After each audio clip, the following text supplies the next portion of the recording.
Pagi itu, Lejon masih tertidur di sofa, seperti hari biasanya. Jarang ia ketemui tidur di kamar, walaupun banyak kamar yang tersedia di rumah ini. Rumah dari mendiang orang tuaku. Tak enak hati untuk membangunkannya. Pagi ini aku sangat lelah. Badanku masih terasa sakit, walau beberapa luka sudah mulai tak terasa perih. Berjalan menuju halaman rumah, kini aku nampak lebih segar dengan keadaan yang biasa aku lalui pada pagi-pagi biasanya. 6 hari kemudian, kami menjalani kehidupan normal. Lek John masih membantuku menjalankan kedai kopi milik ayahku. Lumayan luas dan besar di sini. Memiliki tempat yang strategis, lahan parkir yang luas, mengusungi tampilan seperti kafe, namun dengan harga merakyat. Di sini kami berempat dalam menjalankan kedai ini, sementara kemarin saat kami pergi, sudah dihandle oleh sahabat karirku. Tanganku kehilangan cengkramannya karena fokus ku teralihkan teringat undangan pernikahan yang diberikan oleh Saskia. Piring yang kubawa pecah terjatuh ke lantai. "Ada apa, Ren?" ujar Lek John. "Santai, Lek, cuma piring," ucapku. Iya, besok hari pernikahan Saskia. Aku perlu datang apa tidak ya, Lek?" ujarku. "Datang saja pas resepsinya, Ren," ucap Lek John. Anton dan Intan pun baru datang. Sorry telat, Ren. Kukira kamu belum datang duluan. Biasanya kamu datang siang," kata Anto. Anto ini sahabat karirku sejak SD. Kami bersama kembali walau sempat berbeda SMP dulunya. Anto ini sangat loyal dan pengertian. "Maaf telat Kak Ren," kata Intan. "Ini sepupuku, anak dari paman dan tantaku yang tinggal di rumahku. Namun pindah karena sudah memiliki rumah sendiri, sementara Intan tinggal di kos yang dekat dengan kedai ini. Ia sebagai kasir di sini." Sudah seminggu loh, kamu belum aja bercerita," ujar Anto. "Nanti aja, masih ada Intan," ucapku. "Ya udah, nanti pas pulang kan. Kali ini tutup lebih cepat kan, jam 10," kata Anto. Iya, kataku. Selepas bercerita pada Anto, ia pun heran. Ia memarahiku karena tak mengajaknya. Setidaknya ia bisa membantu menjaga diriku. Sejujurnya sejak SD, prestasi Anto dalam bidang seni bela diri ini sangat bagus terbukti. Ia sering menang dalam tanding maupun pertengkaran semasa SMA dulu. "Tampang yang meyakinkan, itu cuma bela diri, Ren," kata Anto. "Terus bagaimana?" kataku. "Apanya yang bagaimana?" ujar Anto. "Masalah di sana, surat juga mobil Lek John," ucapku. Itu gampang nanti. Jadi datang nggak? Masih memikirkan itu juga buat apa? Sudah besok hadir, aku yang nemani kamu. Jaga-jaga kalau kamu nggak siap mental, ujar Anto. Benar juga kata Anto, move on nggak begitu sulit. Dengan datang ke acara pernikahan adalah hal yang baik dan melihatnya bahagia. Semakin malam larut membuat penasaran tak karuan. Sekelebat sosok hitam lewat di pintu utama kedai kopiku. Mungkin orang yang sedang lewat, pikirku. Aku diantar Anto kembali ke rumah karena saat itu tak begitu ramai kedaiku. Hingga tersisa berdua karena Lek John dan Intan sudah pulang tadi sore. Dari pagar aku melihat ke arah dua lantai rumahku. Mengapa gelap sekali? Apa Lek John tak sempat naik ke atas untuk menyalakan lampu? Kulihat dari halaman rumah, di ruang tamu pun tak ada orang. Brak! Bergegas aku naik ke atas dari datangnya suara, berasal dari atas tepat di lantai 2 rumahku. Setelah melewati ruang tengah dan dapur, Mengapa masih tampak sepi? Di mana Lek John? Lek John, Lek, ujarku. Aku masuk ke dalam kamarku yang gelap dan menemukan Lek John sedang bergeletak di lantai. Lek, ujarku. Apa sih Ren? Ini cuma jatuh. Aku mencoba memasang lampu ini loh. Tadi aku sudah jatuh 2 kali. Yang pertama aku naik rak sepatumu. Tak tahu itu terbuat dari plastik, ujar Lek John. Yang kedua, tanyaku. Tidak ada yang kedua Ren. Semua berawal mulus. Karena aku naik meja belajarmu yang terbuat dari besi. Lalu aku mencoba melompat sambil menyalakan saklar lampu, ujar Lek John. Pak Lek sudah tua, segera pensiun. Bercandaan akrobat seperti itu membahayakan nyawamu, Lek, ujarku. Kami pun tertawa sembari menuntun Lek John ke garansi. Loh Ren, kok kesini? Ujar Lek John. Tidur sini ya Lek, candaku. Loh, jangan bercanda Ren. Aku ini Pak Lekmu loh. Sampai hati kamu tega nyuruh Pak Lek mau tidur di sini, ujar Lek John. Kami berdua pun kembali tertawa. Sejenak bercanda meringankan semua beban di kepala. Setelah Lek John tertidur di sofa, aku pun kembali ke kamarku, merebahkan diriku di kasur sambil menatap malam-malam. Tak terasa kantuk mulai menjalari tubuh hingga aku terlelap tidur. Greng. Woi, Ren, bangun. Sudah siang, kata Lek John. Suasana jalan terik melewati jalan raya yang suara bisingan knalpot motor dan mobil. Beberapa kendaraan juga melaju dengan cepat, membuat hawa panas dan gerah bercampur keringat deras turun dari tubuhku menuju pakaianku.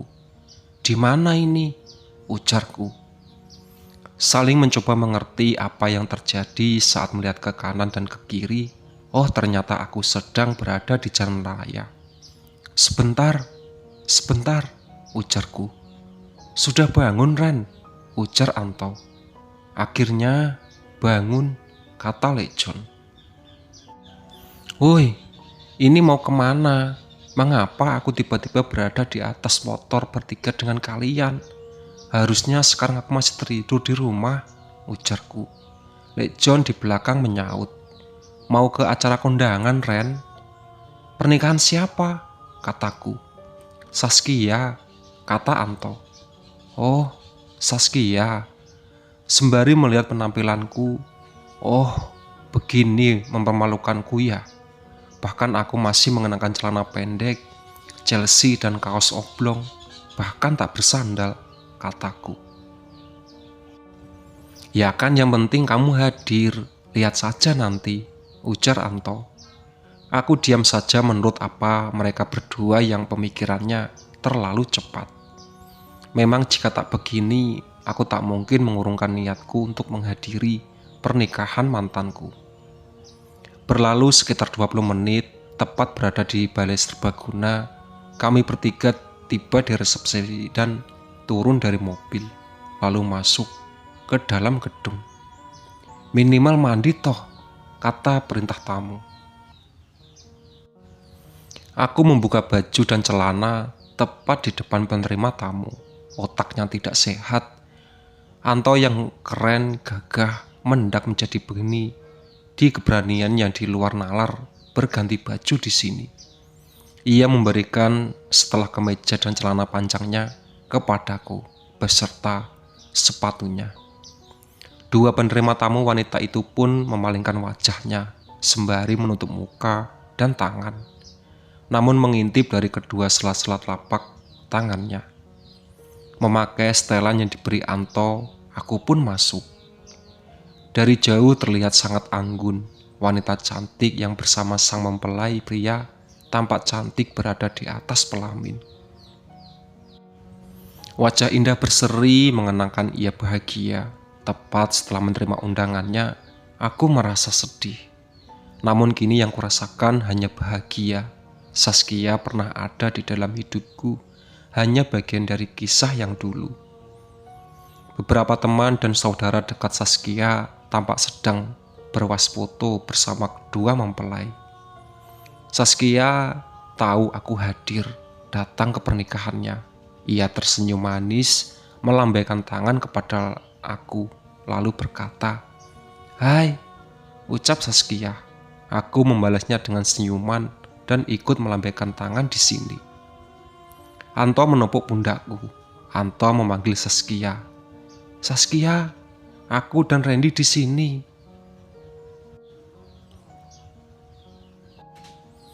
Saskia paham dengan ucapan Anto.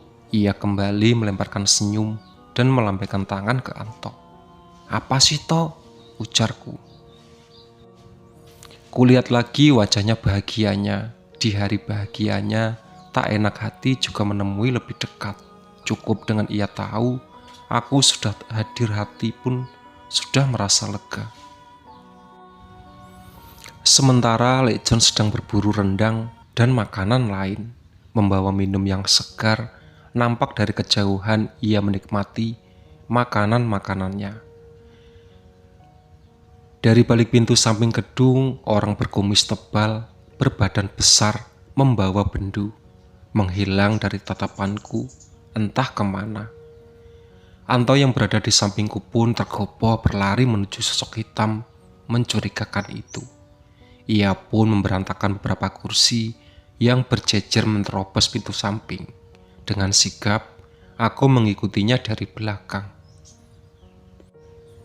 Anto menyadari instruksiku langsung berlari keluar gedung menuju ke kanan, sedangkan aku menuju ke kiri, bagian belakang gedung. Kami memutari gedung hingga bertemu kembali di depan pintu. "Ada, lihat tidak?" "Dia kemana?" tanya Anto. "Nggak tahu," kataku. Seorang penjaga keamanan pintu belakang terlihat tergeletak dari kejauhan. Sementara semua tamu undangan terlihat panik melihat tebasan di depan mata. Seketika, semburat ramai. Ada yang berdiri tak tenang sementara lainnya keluar dari gedung. Kedua mempelai terlihat terpisah. Sang mempelai laki-laki terjebak di kerumunan, sementara Saskia terjatuh. Dengan gaun panjangnya, ia kesulitan berdiri. Para keamanan pun bingung untuk mendekati menuju mempelai karena kericuhan ramai ini. "Pembunuhnya mana?" kata Anto. "Jadi nggak kelihatan kalau ramai seperti ini," kataku. Aku sedari tadi pun memastikan Lek John aman. Terlihat ia masih asik dengan makanannya dan menyantap suguhan hidangan lainnya. Kini tugas kami hanya mencoba mengamankan teman kami, yaitu sang mempelai pria dan Siska. "Bantu Saskia, Tok," teriakku ke Anto. "Siap, Ren," kata Anto.